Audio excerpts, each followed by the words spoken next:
আসসালামু আলাইকুম। মোৰ নাম ৰাজিমুল হক। মই এজন শিক্ষক হয়। আজি আপোনালোকে ইতিমধ্যে গম পালে যে আমাৰ এই গ্ৰামাৰী পঞ্চম খণ্ডৰ খাইৰুল ইছলামৰ ল'ৰা আফতাব ইছলামে এইবাৰ MBBSত চিট দখল কৰিব পাৰিছে। আৰু এইটো আমাৰ কাৰণে মানে খুবেই আনন্দৰ কথা যে আমাৰ এনেকুৱা ভিতৰুৱা আৰু এনেকুৱা মানে শিক্ষাৰ যি মানে ধৰি লোৱা ইয়াতে অভাৱ, প্ৰকৃত শিক্ষাৰ ইয়াতে অভাৱ, মানুহ ইমান শিক্ষিত নহয়, তেনেকুৱা পৰিৱেশত যে আজি আফতাব ইছলামে যে MBBS চিট পালে, এজন ভাল ডক্টৰ হ'ব, এইটো আমাৰ কাৰণে বহুত গৌৰৱৰ কথা। আৰু আমি আশা কৰিছোঁ আপোনালোকৰ জৰিয়তে আমাৰ এই গ্ৰামাৰী পঞ্চম খণ্ডৰ যিমানখিনি ল'ৰা ছোৱালী আছে, ইয়াৰ লগতে আৰু বিভিন্ন মানে ধৰি লোৱা ভিতৰুৱা ঠাইৰ যিখিনি ল'ৰা ছোৱালীয়ে ভাল শিক্ষা গ্ৰহণ কৰিব পৰা নাই বা সিহঁতে মানে তেনেকুৱা সুবিধাও পোৱা নাই, তো সিহঁতক আমি ইয়াৰ জৰিয়তে ক'ব বিচাৰিম যে মনৰ যি সাহস, মনৰ যি মানে আশা, সেইটো পূৰণ কৰিবলৈ তোমালোকে সেই যি ঠাইত আছা তাৰ পৰা চেষ্টা কৰিলেও তোমালোকে নিশ্চয় পাবা। আজি সেই আফতাব ইছলামে সেইটো প্ৰমাণ কৰি দেখুৱাইছে। ইয়াৰ কাৰণে এনেকুৱা নহয় যে ৰাজস্থানৰ কোটাত গৈ কোচিং কৰিব লাগিব, এনেকুৱা নহয় যে দিল্লীৰ তেনেকুৱা এটা ডাঙৰ কোচিং ইনষ্টিটিউটত গৈ কোচিং কৰিলেহে পাব। এইটো মনৰ এটা মানে হেৰি থাকিব লাগিব, মানে সাহস থাকিব লাগিব, আৰু সেই মানে আশাৰে আৰু সেই হেৰিৰে আগবাঢ়ি যাবলৈ চেষ্টা কৰিব লাগিব। আৰু আজিকালি মানে শিক্ষা ঘৰতেই হয়। যদি এজন ছাত্ৰৰ বা এজন ছাত্ৰীৰ যদি মনৰ আশা পূৰণ কৰিবৰ ইচ্ছা থাকে, সেই শিক্ষা ঘৰতেই কৰিব পাৰে। কাৰণ আজিকালি আমাৰ মোবাইল ফোনটো আপোনালোকে গম পায়, ইণ্টাৰনেট ফেচিলিটি এভেইলেবল আছে। গতিকে যিকোনো ধৰণৰ ৰিচোৰ্চ আপোনালোকে মোবাইলতেই পাই যায়। গতিকে মোবাইলটোত আপোনালোকে ভাল ইউজ কৰিবও পাৰে, বেয়া ইউজ কৰিবও পাৰে।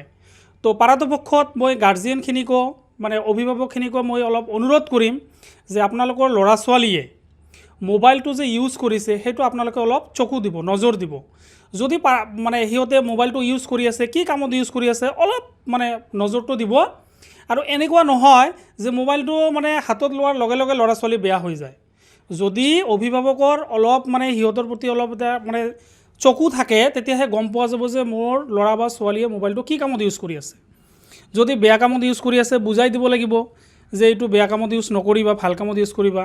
গতিকে ভাল কামত ইউজ কৰিলে চব বস্তু আজিকালি মোবাইলতেই পোৱা যায়, হয়নে নহয়? গতিকে তাৰ পৰাও মানে শিক্ষা লোৱাটো বহুত সহজ হৈ পৰে।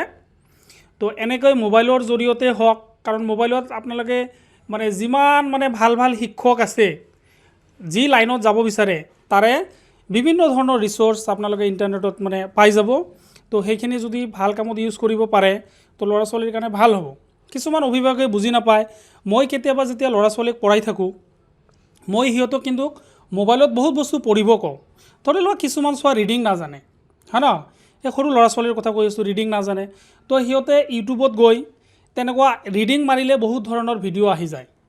সেই আজৰি সময়ত যদি সেইবিলাক ল'ৰা ছোৱালীয়ে শুনে বা গল্প শুনে, ষ্টৰি শুনে, তেতিয়াহ'লে সিহঁতৰ কি হ'ব, মানে লেংগুৱেজটো সিহঁতৰ মানে এটা মানে অভিজ্ঞ হৈ যাব লেংগুৱেজটোৰ প্ৰতি সিহঁতে। তো গতিকে তেনেকৈ বহুত শিকিব পাৰে। তো আজি মই এইখিনিয়ে ক'ম যে ইহঁতৰ ঘৰতো মানে ধৰি লোৱা আজি খাইৰুল ইছলাম আমাৰ ভাই, এখেতৰ মানে কি ধৰি লোৱা একো ইনকাম নাই যে তেনেকৈ চাকৰি কৰে বা তেনেকুৱা ডাঙৰ এটা বিজনেছ কৰে, তেনেকুৱা নহয়। তো নিজে একো নকৰে, কিন্তু এই আজি আফতাব ইছলামৰ ধৰি লোৱা মা এজন অংগনবাদী ৱাৰ্কাৰ হয়, হয়নে নহয়? তো এইখিনি পইচাৰে ইহঁতে মানে ধৰি লোৱা সংসাৰটো মেইনটেইন কৰি আছে। তাৰ ভিতৰেদি ল'ৰা ছোৱালীক পঢ়াই আছে। আজি MBBSত চিট পালে, ডাঙৰ ছোৱালীজনীয়ে BSc নাৰ্ছিং কৰি আছে, হয়নে নহয়? এনেকুৱা ঠাইৰ পৰাও যদি এনেকৈ উঠি আহিব পাৰি, তো গতিকে আজিৰ এই আপোনালোকৰ এই নিউজৰ বা মিডিয়াৰ জৰিয়তে মই যিমানখিনি মানে মানুহ আছে, যিখিনিয়ে পঢ়া শুনা মানে ধৰি লোৱা তেনেকুৱা সুবিধা নাপায় বা খৰচৰ ভয়ত কৰিব নিবিচাৰে, সেইখিনিক মই ক'ব খুজিম যে আপোনালোকৰ একো চিন্তা কৰিবৰ নাই। যদি ভালকৈ পঢ়ে, যদি ইচ্ছা থাকে, ধুনীয়াকৈ ডাঙৰ মানুহ হ'ব পাৰিব। আৰু লগতে মই আফতাব ইছলামক এইটোৱে ক'ম যে মোৰ এজন ছাত্ৰও হয় আৰু মোৰ ভাগিনও হয়। মই ইয়াক ক'ম যে ভৱিষ্যতে ভাল ডক্টৰ হৈ মানুহৰ ভালদৰে সেৱা কৰিবা, কাৰো লগত মানে সেৱাটোত মানে ডক্টৰ মানে প্ৰফেশ্যনটোৰ এটা মানে দায়িত্বশীল প্ৰফেশ্যন, কাৰণ মানুহে ডক্টৰক ভগৱানৰ নিচিনা আল্লাৰ নিচিনাকৈ ভাবে। গতিকে সেই আশাটো যাতে মানুহে যাতে ভাল ট্ৰিটমেণ্ট পায় আৰু ভাল ব্যৱহাৰ এটা পায়, সেইটো মই কৈ মোৰ বক্তব্য মই সামৰিলোঁ। মানে মই বৰ ভাল পাইছোঁ, মানে যিমানখিনি আশা আছিল মোৰ মানে মোৰ ল'ৰাটোৰ ওপৰত, তাতকৈ মানে বেছি হাৰ্ড ৱাৰ্ক কৰি আজি MBBS হ'বলৈ, মানে ইমান বেকৱাৰ্ড প্লেচৰ পৰা ৰাস্তা ঘাট নাই, গাড়ী ঘোঁৰাৰ মানে তেনেধৰণৰ মানে সুবিধা নাই, তথাপিও এই গাঁৱৰ মাজত থাকি, আমাৰ গাঁৱত প্ৰায় 5,000 মানুহ আছে, তাৰ ভিতৰত 10% শিক্ষিত, ইমানখিনি গাঁৱৰ ভিতৰত 2টা মাষ্টাৰ, চিকিৎসক নাই, চিকিৎসক নাই।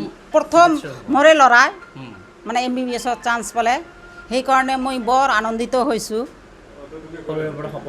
সৰুৰে পৰা সপোন দেখিছোঁ ল'ৰা ছোৱালীক ডক্টৰ বনাম, কিন্তু ল'ৰাটো মানে ভাগ্যক্ৰমে ছোৱালীজনী ডক্টৰত নাপাল, BSc নাৰ্ছিং মানে কৰি আছে, আৰু ল'ৰাটো এইবাৰ MBBSত মানে চিট পালে।